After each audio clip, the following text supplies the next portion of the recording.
Okay, let's do an example so that you can figure out what the normal process is when we're doing these hydrostatic problems with flat surfaces that are submerged. So here's one. Let's say we have a rectangular safety gate. So it's a gate hanging down. It's hinged at A. There's a block at B keeping it from opening. And it gives us dimensions. The gate is 5 feet wide into the page and the water depth is 9.5 feet. Okay, so first thing you usually want to do is think about what is this actual shape of this gate and draw it as if you're looking at it normal. So for us, when we're talking about normal, since this is vertical, we are actually going to be looking, if we draw a little eyeball, that way, straight at it. Okay, and that's going to help us find that centroid or center of gravity and also define the axes and so forth. So let's just draw this and that IXX. So what we have is a rectangular gate and it's 4 feet high and 5 feet wide. So since it's such a simple shape, it's easy to figure out where that center of gravity is. So let's write that. We're going to put our axes on. Starts here at the right in the middle, the center of pressure. There's your X. There's your Y. All right. And now that we have that, let's go ahead and start solving. What we're going to try to do is first find the force of the water on the gate and its location. So that's basically just our equations that we had before, F and YCP. And the force on the shear block, so that's the force at B and the reactions at A. Okay, so what we're going to do is use the hydrostatic force relations. Now it tells us that it's water, okay, but it doesn't tell us what temperature, so let's just make an assumption. Let's assume standard temp, because we're going to need properties, and properties are a function of temperature. So 68 degrees Fahrenheit, since it's an English problem. And we also know that for English units that gamma, or the specific weight, 62.4 pound-force per foot cube. Okay, so let's go through the process. And the first thing to recognize is we have P atmosphere acting up here on the water surface. We also have P atmosphere, they're calling it PA here, acting on the other side of this gate, and even through this little block to that gate. So we have P atmosphere on both, so we can use that simplification that we were talking about at the end of the last video. So basically, since PA on both sides, we can ignore it because the forces are cancel, and we can use gauge pressure. Okay, which means our solution for part A, force equals PCG A, is just going to be gamma times HCG times A. Okay, and so we need to figure out what our HCG is. Well, our HCG, our CG here is right in the middle. So our HCG is the distance from that up to the top, and it's going to be vertical. Even if this was slanted, it's going to be vertical, the direction of G. All right. So looking at these dimensions, if H is 9.5 feet, going halfway back up, we're going to subtract off 2 feet, and we're going to get HCG is 7.5 feet. All right. So our force due to pressure, call it FP, because we're going to have multiple forces here, is gamma, 62.4 pound force per feet cubed, times our HCG, 7.5 feet. And the area is the area that the pressure is acting. So that the water basically is seeing this whole surface. So it's going to be 5 feet times 4 feet. Because it's just a rectangle. That's where P acts. Alright, so if I just do the math, plug into my calculator, I get 9,370 pounds. Those are pound force. a lot. That's 9.5 feet underwater.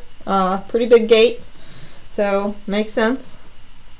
The next thing we're going to need then, so that was the force, that was F. We need its location, okay?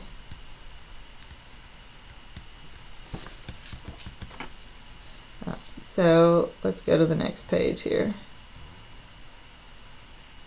and redraw this.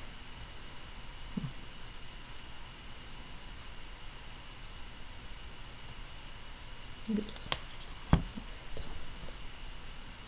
So again, if we draw our rectangle, here is our center of gravity, and let me not draw it right there, center of gravity, and y is going up, x is going this way, and our center of pressure always below. Remember that, center of pressure is always below.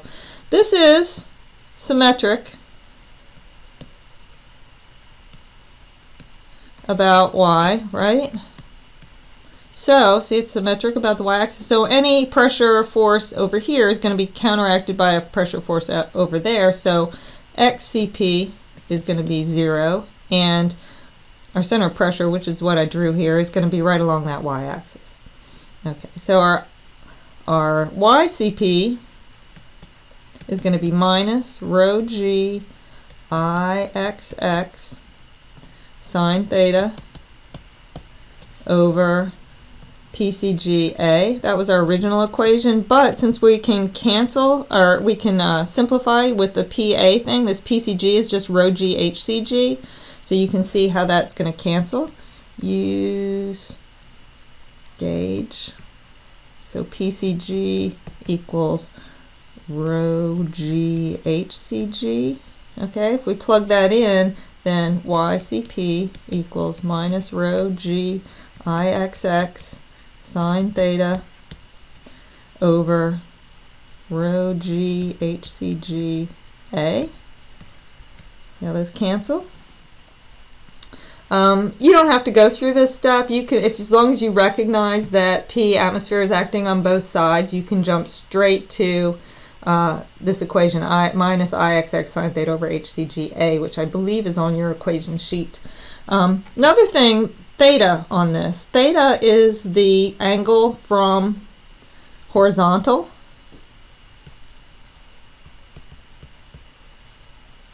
Okay, so our angle from the horizontal for our surface is 90 degrees, and sine of 90 degrees equals 1. So we can cancel that out. That's 1. Right?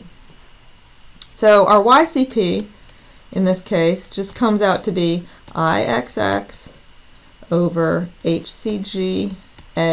So we need our Ixx. We go to figure 213 in your textbook, and Ixx is BL cubed over 12, where B is the base, L is this. So we're going to get 5 feet times 4 feet, quantity cubed, over 12, and Ixx equals 26.67 feet to the 4th. Alright, so let's just plug all that in. What we're going to get is yCp equals minus 0.178 feet. Alright, so it's minus, which is good. Should be minus, because y is starting here and going up. So basically this distance from center of gravity to the center of pressure is 0.178 feet. Okay, so that was part A. Between xCp is 0 and yCp minus 0.178 feet. That gives you the position of the resultant force. So part B then said find the force on the shear block. That's our FB. Okay. At this point, what we should do is draw a free body diagram. So here's our gate. here we are at A. Okay, here we are at B. And we're going to have a force here at B. We're going to have reactions at A, FA, X, FAY. Alright, and to the right here are where our hydrostatic forces are, and we found our resultant, FP. Okay, and that acted 0.178 feet below the center of gravity. Okay. So if it's 2 feet to the center of gravity, it's 2.178 feet down from A to that force due to pressure.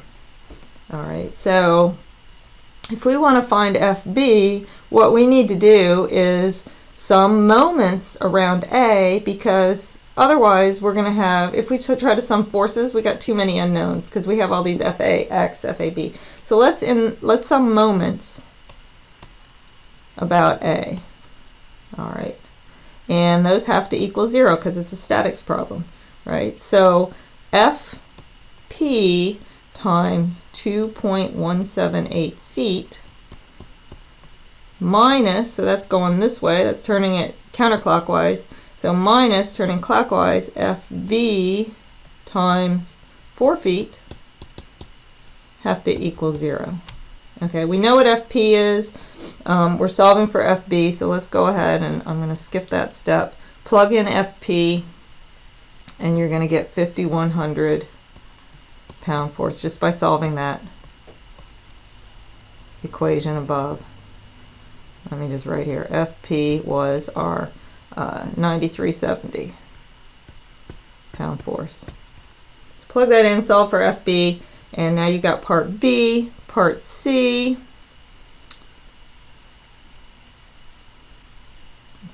I'm going to have to try to fit this in because I can't scroll down anymore. Okay. Sorry about this.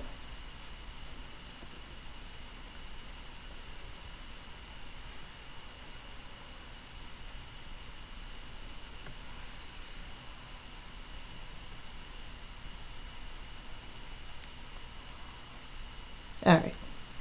So part C was to find our reactions at A. So now that we know FB, we know all but one of the x direction forces. When we did FAY, I forgot something on this free body diagram. Well, what did I forget? I forgot the weight.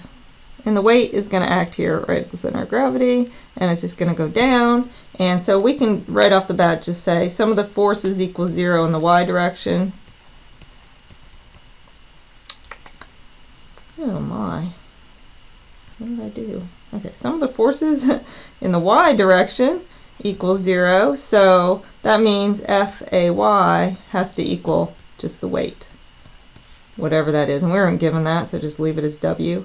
Sum of the forces in the x direction also have to equal 0, and that's what's going to give us our FAX.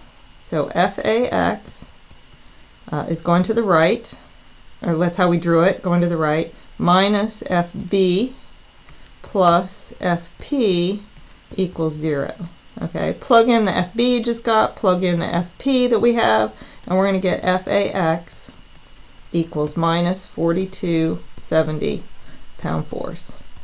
And since we got a negative, that means it's actually going to the left, since we drew it to the right. All right, and that's basically your method. Sorry about the little screw ups with the window there. And I will see you in class.